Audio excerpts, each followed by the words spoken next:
Welcome to our weekly discussion of all things current California politics. I'm Walt Gray, joined this week by Rich Ehisen, editor-in-chief of Capital Weekly publication. Rich, always good to see you. There's been a rightward shift in politics in California, even in such blue areas as Los Angeles. What is the state of the Republican Party as the president is gaining footing in Washington? Well, it's certainly better than it was a few years ago. I mean, like you say, we've talked about it on the show before. You know, they haven't won a statewide office since 2006. I don't think they're the favorite right now to do so, next year's elections either. But, and that's a really big caveat here, things have been changing. Trump did better in virtually every county during the last election. They certainly have sent they made a little bit of a dent into the Democratic supermajority in the legislature. Feels like they have some momentum. I would say it's better than it has been. Yeah. And there's actually, I think, some hope on that side of the aisle right now. Yeah, some of the folks who were at the GOP convention saying they're going to give it a year and see where everything is, but Trump is obviously being aggressive. Well, Trump helps and hurts them.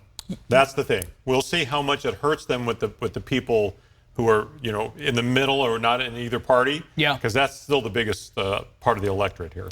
Your feedback at Capital Weekly, and you kind of been getting a lot of national attention for this with the Newsom podcast, where people feel very strongly one way or the other. What are you hearing?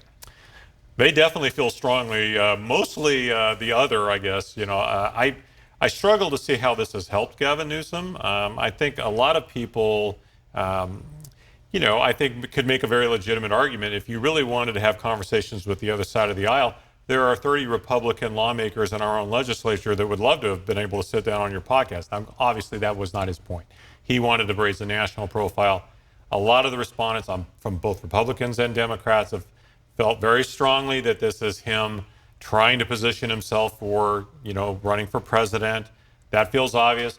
We did have one very learned response that says that's not maybe it, that maybe he's looking not to run for president, but to maybe start a podcast empire a la Joe Rogan or somebody like that. We don't know because the governor rarely talks to us and certainly not about any of this kind of thing. But I will say that we've seen a drop in his overall favorability numbers. I don't think he's winning any hearts and minds. Let's put it that way. He also, different subject, he has ordered state workers back to work 4 days a week in the office starting July 1st. But some state agencies and departments are not going to be doing that. So how is this all going to be mitigated, policed, all of that?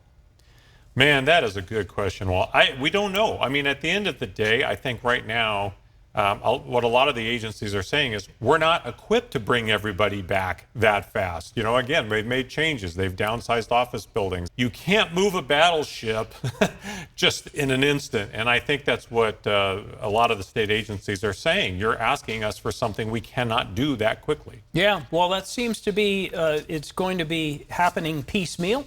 End of the year, July 1st, not at all. So with a lot of exemptions for a lot of people for a lot of reasons. And it's going to be, this is definitely a work in progress. Yeah, that's for sure. Rich Eisen, thank you. Always good to see you.